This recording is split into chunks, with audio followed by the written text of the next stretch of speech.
I am half Italian and I'm a quarter Mexican. Dad said as I got older, I started to learn more about Mexican culture, and my grandma used to tell me stories that have been passed down about being Native Americans in the US, and just about how we're not from Mexico, but we're still Mexicans because we are Native Americans, and just kind of how that's a big part of who we are, and just the ideas of kind of those tribal ideas where there is kind of a hierarchy in the family and there are people that you go to for certain things, and respecting your elders.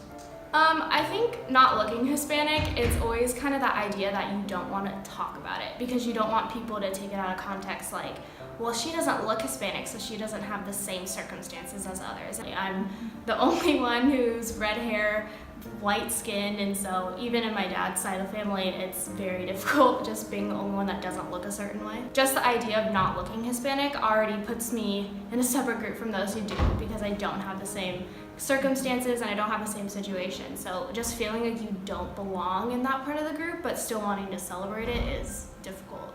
I think a lot of people don't realize, me being someone who looks white, that I'm not even in the demographic for white on campus. I'm actually in 2 or more races. And so that's kind of strange to me sometimes when people are like, oh, how do you feel being white and having so many white people on campus? And you're like, I'm not even part of that demographic.